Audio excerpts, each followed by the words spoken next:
पुस्तक बंद केलं, शेवटचं पान वाचलं आणि मनात एक प्रश्न निर्माण झाला. आता पुढे काय? कारण खरं सांगायचं तर रिच डॅड पुअर डॅड ची सिरीज इथेच संपत नाही, तर इथे खरी परीक्षा सुरू होते. आजपर्यंत आपण खूप काही ऐकलंय या व्हिडिओच्या माध्यमातून. असेट काय, लायबिलिटी म्हणजे काय, रॅट रेस काय असते, रिच लोक कसा वेगळा विचार करतात. पण आजचा प्रश्न हा ज्ञानाचा नाहीये, आजचा प्रश्न आहे धैर्याचा. कारण बहुतेक लोकांना सगळं काही समजतं, पण फार थोडे लोक मात्र कृती करतात. रिच डॅड इथे एक कठोर असं सत्य सांगतात. ते म्हणतात बहुतेक लोक गरीब राहतात कारण त्यांना संधी मिळत नाही म्हणून नाही, तर कारण त्यांना कृती करायला भीती वाटते. भीती वाटते चूक होईल याची, भीती वाटते लोक काय म्हणतील याची, आणि सगळ्यात मोठी भीती आपली आरामदायक सवय तुटेल याची. म्हणून हा व्हिडिओ वेगळा आहे. यामध्ये मोटिवेशन नाहीये, याच्यामध्ये कुठली थेअरी नाहीये. हा आहे टू डू लिस्टचा व्हिडिओ. रिच डॅड सरळ सांगतात, जर तुम्हाला खरंच अजून हवं असेल तर हे करा. कोणी हात धरून नेणार नाही, कोणी गॅरंटी देणार नाही. इथे फक्त एकच गोष्ट लागते, हिंमत. आज आपण अशा वळणावर उभे आहोत जिथे दोन रस्ते फुटतात. एक रस्ता सगळं ऐकून समजून परत जुन्याच आयुष्यात जाण्याचा, तर दुसरा रस्ता थोडा अनिश्चित, थोडा अस्वस्थ, पण रॅट रेसच्या बाहेर नेणारा. प्रश्न हा नाही की तुम्हाला माहित आहे की नाही, प्रश्न हा आहे तुम्ही खरंच वेगळं करायला तयार आहात की नाही. कारण रिच डॅड यांचा हा शेवटचा इशारा आहे. ते म्हणतात, ज्याने कृती केली नाही त्याच्यासाठी हे पुस्तक फक्त शब्दच राहणार आहेत. आणि आता तो चेंडू आपल्या कोर्टात आहे. हा चॅप्टर आहे ना, रिच डॅडने मुद्दामून शेवटी ठेवलाय. कारण तो जाणतो एक साधं सत्य, सगळ्यात कठीण गोष्ट शिकणं नाही, तर सगळ्यात कठीण गोष्ट म्हणजे बदलणं. आतापर्यंत आपण माइंडसेट बद्दल बोललो, विचारांबद्दल बोललो, असेट, लायबिलिटी, कॅश फ्लो, सगळं काही समजून घेतलं. पण रिच डॅड इथेच थांबत नाहीत. ते सरळ सरळ एक प्रश्न विचारतात, तुम्हाला सगळं काही समजलंय, पण आता पुढे काय करणार? कारण बहुतेक लोक इथेच अडकतात. ते सेमिनारला जातात, पुस्तके वाचतात, व्हिडिओ पाहतात आणि मनात म्हणतात, हो एक दिवस नक्की मी करून पाहिजे. रिच डॅड यालाच म्हणतात सेल्फ डिसेप्शन. आपण स्वतःलाच फसवतो. ते सांगतात, people don't fail because they are stupid, they fail because they never move. म्हणूनच या चॅप्टरमध्ये रिच डॅड कुठलीही फिलॉसॉफी देत बसत नाहीत. ते सरळ सरळ आपल्याला इन्स्ट्रक्शन देतात. जणू काही ते म्हणतात, मी आता तुमचं हात धरून नाही चालणार आहे, आता मी तुम्हालाच चालायला शिकवणार आहे. कारण खरा पैसा मार्केटमध्ये असतो, पुस्तकांमध्ये नाही, कम्फर्ट झोनमध्ये नाही, सॅलरी स्लिपमध्ये नाही. आणि मार्केटमध्ये जर उतरायचं असेल तर एक गोष्ट मात्र सोडावी लागते, परिपूर्णतेची वाट पाहणं. रिच डॅड म्हणतात, परफेक्ट टाइम नावाची गोष्ट नसते, ओनली राईट ऍक्शन्स असतात. बहुतेक लोक म्हणतात, आधी थोडं अजून शिकतो, थोडे जास्त पैसे जमवून बघतो, आधी कॉन्फिडन्स येऊ दे मग करतो, आणि आयुष्य मात्र निघून जातं. रिच डॅडला हे माहितीये, म्हणूनच ते आपल्याला हा चॅप्टर देतात, ज्याच्यामध्ये ते आपल्याला स्पष्टपणे सांगतात, if you want to move do this. हे ऍडवाइस नाहीये, तर हे आदेश आहेत रिच डॅडचे. जे फॉलो केले तर आपण वेगळे होऊ, आणि जर नाही केले तर आपण बाकीच्यांसारखेच राहू. हा चॅप्टर गरीब आणि श्रीमंत यामधली खरी रेषा आहे, ज्ञानाची नाही तर कृतीची. आणि आता पुढे जे येणार आहे, पुढे जे व्हिडिओमध्ये होणार आहे, ते तुम्हाला अनकम्फर्टेबल करेल, तुमच्या सवयींना प्रश्न विचारेल, आणि कदाचित आपल्याला थोडी भीतीही वाटेल. पण रिच डॅड मात्र एकच गोष्ट सांगतात, fear is not the problem, not acting because of fear is. आणि म्हणून आता आपण पहिल्या कृतीकडे वळतोय. इथे रिच डॅड एक साधी पण खूप धक्कादायक अशी गोष्ट सांगतो. ते म्हणतात, श्रीमंत संधी शोधत नाहीत, ते संधी ओळखायला स्वतःला ट्रेन करतात. बहुतेक लोकांना संधी म्हणजे मोठी गोष्ट वाटते. कोणाचा तरी मोठा फोन येईल, मोठी डील मिळेल, कोणीतरी सांगेल, अरे ही गोल्डन चान्स आहे. रिच डॅड यावर हसतात. ते म्हणतात, खऱ्या संधी कधीच मोठ्या आवाजात येत नाही. म्हणूनच ज्यांची सवय वेगळी आहे, तो जॉगिंगला जातो, तो गाडी चालवतो, तो परिसर बघतो अगदी शांतपणे, आणि लोकांना वाटतं हा काय करतोय. पण रिच डॅड शोधत असतात बदल, कारण त्यांचं सूत्र खूप स्पष्ट आहे. Bargaining plus change is equal to opportunity. फक्त बार्गेनिंग पुरेसं नाहीये आणि फक्त चेंज देखील पुरेसा नसतो. दोन्ही एकत्र आले तरच नफा तयार होतो. रिच डॅड लक्ष ठेवतात कोणत्या घरावर फॉर सेलचा बोर्ड खूप दिवसापासून लागला, कोणत्या दुकानातल्या हालचाली कमी आहेत, कोणत्या भागाबद्दल लोक घाबरत बोलत आहेत. कारण जेव्हा सगळे घाबरतात तेव्हाच श्रीमंत शांत राहतात आणि इथेच गरीब आणि श्रीमंत यांच्यामधला फरक दिसतो. गरीब माणूस म्हणतो मार्केट पडतंय, धोका आहे, तर रिच डॅड म्हणतात मार्केट सेलमध्ये आहे. सुपर मार्केटमध्ये डिस्काउंट असेल तर आपण पिशव्या भरून खरेदी करायला पळत सुटतो, पण stock market, real estate market डिस्काउंटमध्ये गेला की आपण त्यातून पळ काढतो. रिच डॅड अगदी सरळ सांगतात, कंझ्युमर डिस्काउंट मागतो वस्तूंवर, इन्व्हेस्टर डिस्काउंट शोधतो असेट्सवर. आणि ही सवय एका दिवसात लागत नाही, ही ऑब्झर्वेशनने लागते, सातत्याने पाहण्याने लागते, महिन्याला 10 मिनिटं पण नियमित. रिच डॅड म्हणतात मी काही माझे बेस्ट डील्स कुठल्याही ऑफिसमध्ये नाही घेतले, तर चालता चालता शोधले आहेत. कारण जो पाहतो तो शिकतो आणि जो शिकतो तो योग्य वेळी कृती करतो. संधी कधी येईल हे कोणीच सांगू शकत नाही, पण जे तयार असतात त्यांनाच ती दिसते. आणि म्हणूनच रिच डॅड पहिली कृती सांगतात, डोळे उघडे ठेवा, मार्केट पहा आणि बार्गेनिंग पाहायला शिका. कारण पैसा त्या माणसाकडे जातो जो घाबरत नाही तर ऑब्झर्व करतो. रिच डॅड इथे एक भन्नाट तुलना करतात. ते म्हणतात पैसा बनवणं हे डेटिंग सारखंच आहे. आता हे ऐकून बरेच जण हसतील, पण रिच डॅडचा हा पॉइंट खूप खोल आहे. ते सांगतात जर एखादा माणूस घरी बसून म्हणत असेल की योग्य व्यक्ती आपोआप माझ्या आयुष्यामध्ये येईल, तर तो आयुष्यभर वाट पाहत बसेल. पैशांचंही तसंच आहे. बहुतेक लोक म्हणतात योग्य संधी मिळाली की करतो, एक परफेक्ट डील मिळाली की उडी मारतो. रिच डॅड म्हणतात परफेक्ट डील नावाची गोष्ट अस्तित्वातच नाही. मार्केटमध्ये उतरावं लागतं, लोकांशी बोलावं लागतं, ऑफर्स करावे लागतात, काउंटर ऑफर सहन कराव्या लागतात, रिजेक्ट व्हावं लागतं आणि हो काही वेळा माघारही घ्यावी लागते. ही सगळी प्रोसेस आहे. जसं डेटिंगमध्ये हो ऐकायच्या आधी नाही ऐकावं लागतं, इथंही तसंच आहे. पण बहुतेक लोकांना नाहीची भीती वाटते, रिजेक्ट होण्याची भीती वाटते, चुका करण्याची भीती वाटते. म्हणूनच ते काय करतात, घरात बसून अनालिसिस करतात, ओव्हर थिंकिंग करतात आणि शेवटी काहीच करत नाही. रिच डॅड यालाच म्हणतात पॅरालिसिस बाय अनालिसिस. ते सरळ सांगतात मार्केटमध्ये उतरा, बोलायला शिका, ऑफर करायला शिका. सगळ्या ऑफर ऍक्सेप्ट होतील असं नाही, पण ते सगळं काही ठीक आहे, कारण प्रत्येक रिजेक्शन तुम्हाला थोडं अधिक शार्प करतो. रिच डॅड म्हणतात ज्यानं कधीच ऑफरच नाही केली त्याने कधी पैसा कमावलेलाच नसतो. मार्केट हे क्लासरूम आहे आणि ऍक्शन हा त्याचा टीचर आहे. ज्याला वाटतं आधी कॉन्फिडन्स येईल मग मी करेन, ते चुकीचा विचार करतात. रिच डॅड यांचा नियम वेगळा आहे. कॉन्फिडन्स ऍक्शन नंतर येतो, ऍक्शन कॉन्फिडन्स नंतर नाही. म्हणूनच ते सांगतात लहान ऑफर पासून सुरुवात करा, मोठ्या रिस्कची गरज नाहीये, फक्त मार्केटमध्ये तुमचा प्रेझेन्स हवा. कारण पैसा त्यांच्याकडेच जातो जो घरी बसून स्वप्न पाहत नाही, तर तो उठून बोलायला सुरुवात करतो.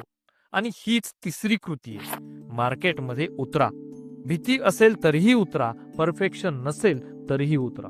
कारण रिच डॅडला ही गोष्ट माहितीये, जो बाहेर जात नाही त्याला कधीच काही मिळत नाही. रिच डॅड इथे खूप महत्वाची गोष्ट स्पष्ट करतात. तुम्ही काय खरेदी करता यापेक्षा तुम्ही कुठे खरेदी करताय हे जास्त महत्वाचं असतं. बहुतेक लोक सगळं आयुष्य चुकीच्या ठिकाणी शोधत राहतात आणि मग म्हणतात संधीच नाहीयेत. रिच डॅड हसतात आणि सांगतात संधी भरपूर आहेत, पण चुकीच्या ठिकाणी शोधल्यामुळे त्या दिसत नाहीत. ते एक उदाहरण देतात. एक शेजारी माणूस ब्रोकरकडे जातो, तेच एन्व्हायरमेंट, तेच लोकेशन, पण किंमत दुप्पट. आणि रिच डॅड ते ऑक्शन मध्ये जातात, फोरक्लोजर बघतात आणि जिथे बहुतेक लोक जाण्याची हिंमतच करत नाही. फरक घराचा नाहीये, फरक आहे ठिकाणाचा. बहुतेक लोक कम्फर्ट शोधतात, ब्रोकर सांगेल ते मान्य करतात, एजंट जे दाखवेल तेच घेतात. पण रिच डॅड विचारतात ब्रोकर स्वतः मालमत्ता का घेत नाही? हा प्रश्न फार कमी लोक विचारतात. रिच डॅडना माहितीये जिथे सगळे जातात तिथे नफा आधीच संपलेला असतो. म्हणून ते शिकवतात कुठे शोधायचं, कुठे लोक जात नाहीत, कुठे भीती असते, आणि हो तो शिकण्यासाठी पैसे खर्च करतो. रिच डॅड स्पष्ट सांगतात एज्युकेशनसाठी पैसे देणं खर्च नाही, ती इन्व्हेस्टमेंट आहे. लोक हजारो रुपये महाग वस्तूंवर उडवतात, पण एखाद्या क्लाससाठी किंवा एखाद्या लर्निंगसाठी पैसे द्यायला कचरतात आणि मग म्हणतात श्रीमंत नशीबवान असतात. रिच डॅडचा दृष्टिकोन वेगळा आहे. ते म्हणतात मी आधी शिकतो आणि मग उडी मारतो. रॉंग प्लेसवर खरेदी करणं ही मिडल क्लासची सवय आहे, तर राईट प्लेस शोधणं हा रिच माइंडसेट आहे. आणि म्हणूनच चौथी कृती जी आपल्याला करायची ती अशी आहे, संधी कुठे शोधायच्या हे आपल्याला शिकायचंय. कारण योग्य ठिकाणी पाहिलं तर त्याच पैशात जास्त फ्युचर खरेदी करता येतं. आणि पैसा नेहमी त्यांच्याकडेच जातो जो गर्दीत उभा राहत नाही, तर वेगळ्या रस्त्यावर चालतो. रिच डॅड या टप्प्यावर आपल्याला एक सत्य सांगतात. ते म्हणतात बहुतेक लोक आयुष्यभर कंझ्युमर म्हणून जगतात आणि कधीच इन्व्हेस्टर होत नाही. पण गंमत म्हणजे त्यांना वाटतच नाही की ते कंझ्युमर आहेत. सुपर मार्केटमध्ये सेल लागली तर लोक रांगा लावतात कारण स्वस्त मिळतंय. पण stock market, real estate market सेलमध्ये गेला की तेच लोक घाबरून मागे हटतात. रिच डॅड विचारतात दोन्हींकडे सेल आहे, मग भीती फक्त इथेच का? कारण फरक वस्तूंचा नाही, फरक विचाराचा आहे. कंझ्युमर भावनांवर चालतो, इन्व्हेस्टर आकड्यांवर चालतो. कंझ्युमर न्यूज ऐकतो, इन्व्हेस्टर नंबर पाहतो. कंझ्युमर घाबरतो तर इन्व्हेस्टर ऑब्झर्व करतो. रिच डॅड म्हणतात न्यूज गरीब माणसाचा सल्लागार असतो. ब्रेकिंग न्यूज, फिअर, पॅनिक हे सगळं कंझ्युमरसाठी बनवलेलं असतं. इन्व्हेस्टर शांत बसतो, तो विचार करतो हे टेम्पररी आहे की परमनंट. मार्केटवर चढ उतार हा आजार नाही, तो मार्केटचा स्वभाव आहे. पण कंझ्युमर स्टॅबिलिटी शोधतो, इन्व्हेस्टर ऑपॉर्च्युनिटी शोधतो. रिच डॅड सरळ सरळ सांगतात प्रॉफिट सेलिंग मध्ये नसतो, प्रॉफिट बाईंग मध्ये असतो. पण हे तेव्हाच कळतं जेव्हा भावना कंट्रोलमध्ये असतात. फिअर, ग्रीड, एक्साइटमेंट हे सगळं पैसा खाणारे घटक आहेत. म्हणूनच रिच डॅडची पाचवी कृती आहे स्वतःला कंझ्युमर मधून इन्व्हेस्टर मध्ये कन्वर्ट करणं. मार्केट पडलं की घाबरू नका, मार्केट वाढलं की अंधळेपणाने उडी मारू नका. शांत राहा, ऑब्झर्व करा आणि स्वतःला एकच प्रश्न विचारा, सगळे घाबरत असताना मी काय पाहतोय? कारण पैसा त्यांच्याकडेच जातो जो मार्केटला शत्रू मानत नाही, तर मार्केटला टीचर मानतो. आणि हे शिकणं म्हणजे खरी फायनान्शियल इंटेलिजन्स. रिच डॅड आपल्याला एक अशी गोष्ट सांगतात जी बहुतेक लोक दुर्लक्ष करतात. पैसा आधी माहितीला जातो आणि मग गुंतवणूकदाराकडे. बहुतेक लोक संधी शोधताना मोठ्या लोकांकडे पाहतात, मोठ्या ऑफर्स, मोठे ब्रोकर्स, मोठे एक्सपर्ट्स. पण रिच डॅड मात्र वेगळीकडेच पाहतात. ते बोलतात पोस्टमॅनशी, ट्रक ड्रायव्हरशी, शॉप ओनरशी, सिक्युरिटी गार्डशी. कारण हे लोक ग्राउंड रियालिटी पाहत असतात. कोण हलतंय, कोण येतंय, कोण जातंय, कोण दुकान बंद करतंय, कोण नवीन उघडतंय, ही माहिती न्यूज मध्ये येत नाही, ही गुगलवर सुद्धा सापडत नाही. रिच डॅड म्हणतात close mouth never gets feed. जे लोक बोलत नाहीत, जे प्रश्न विचारत नाहीत, त्यांना संधी कधीच मिळत नाही. बहुतेक लोक इगोमुळे गप्प राहतात, काही जण लाजेमुळे, तर काही जण भीतीमुळे. रिच डॅडला इगो नाही, त्यांना फक्त क्लिअरिटी हवी असते. ते 5 मिनिटं बोलतात, 5 मिनिटं ऐकतात आणि महिनोन्महिने उपयोगी पडणारी माहिती मिळवतात. रिच डॅड रिलेशनशिप बिल्ड करतात, कार्ड सेक्शन करून नाही, तर कॉन्व्हर्सेशन करून. आणि इथे एक मोठी चूक लोक करतात. त्यांना वाटतं नेटवर्क म्हणजे व्हॉट्सअप कॉन्टॅक्ट, लिंक्डइन कॉन्व्हर्सेशन. पण रिच डॅड सांगतात नेटवर्क म्हणजे विश्वास. लोक तुम्हाला सांगतात कारण तुम्ही ऐकता, तुम्ही जज करत नाही, तुम्ही घाई करत नाही. आणि म्हणूनच 6वी आणि सगळ्यात महत्वाची कृती आहे ती म्हणजे बोलायला शिकणे, ऐकायला शिकणे, माहिती गोळा करायला शिकणे. कारण पैसा त्या माणसाकडे जातो जो फक्त पैसा शोधत नाही, तर माहिती आणि माणसं जपतो. आणि ही सवय तुम्हाला इतरांपेक्षा नेहमीच एक पाऊल पुढे ठेवते, नेहमी. रिच डॅड एक गोष्ट स्पष्ट करतात, मोठं जिंकायचं असेल तर लहान आणि सातत्यपूर्ण पावलं उचलावी लागतात. बहुतेक लोकांना ओव्हरसाइट सक्सेस हवी असते, एक मोठी डील, एक मोठा ब्रेक, एक मोठा जॅकपॉट. पण रिच डॅडचं आयुष्य वेगळं होतं. ते महिन्याला 10 मिनिटं एखादा परिसर पाहायचे, वर्षभर निरीक्षण करतात. लोक बदलतात का, दुकानं बदलतात का, किमती बदलतात का. ते घाई करत नाही, कारण त्यांना माहिती आहे ज्याला घाई असते तो नेहमी महाग गोष्टी खरेदी करतो. शांत माणूस बार्गेनिंग पाहतो, घाईतला माणूस हेडलाईन पाहतो. रिच डॅडची पद्धत ड्रॅमॅटिक नाही, तर ती डिसिप्लिन आहे. ते लहान पावलं टाकतात पण सातत्य ठेवतात. आणि इथे जास्तीत जास्त लोक हरतात. ते सुरुवात करतात पण थांबतात. ते प्लॅन करतात पण फॉलो करत नाहीत. रिच डॅड म्हणतात कन्सिस्टन्सी बीट्स इंटेन्सिटी. एक दिवस उत्साहाने मार्केट पाहणं आणि मग 6 महिने काहीच न करणं यातून काहीच होत नाही. पण महिन्याला 10 मिनिटे 5 वर्ष सातत्याने केलं तर डोळं वेगळे पाहायला शिकतात. रिच डॅडसाठी पेशन्स ही कमजोरी नाही तर ती स्ट्रॅटर्जी आहे. ते वाट पाहतात पण तयार राहतात. कारण योग्य वेळ आली की ते हेजिटेट करत नाही. आणि म्हणूनच 7वी आणि महत्वाची कृती आहे, लहान सुरुवात करा पण थांबू नका. डेली नाही जमलं तर वीकली करा. वीकली नाही जमलं तर मंथली करा, पण सवय बनवा. कारण पैसा त्या माणसाकडे जातो जो अचानक श्रीमंत व्हायचा प्रयत्न करत नाही, तर तो हळूहळू सक्षम होत जातो. आणि शेवटी याच सातत्यातून फायनान्शियल फ्रीडम जन्माला येतो.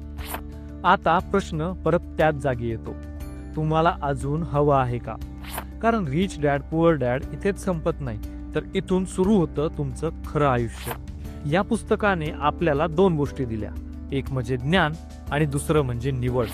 ज्ञान सगळ्यांकडे असू शकतं, पण निवड ती फार थोडे लोक करतात. रिच डॅडने सांगितलेले सगळे टू डूज काही कठीण नाहीयेत, अशक्य नाहीयेत आणि धोकादायकही नाहीयेत.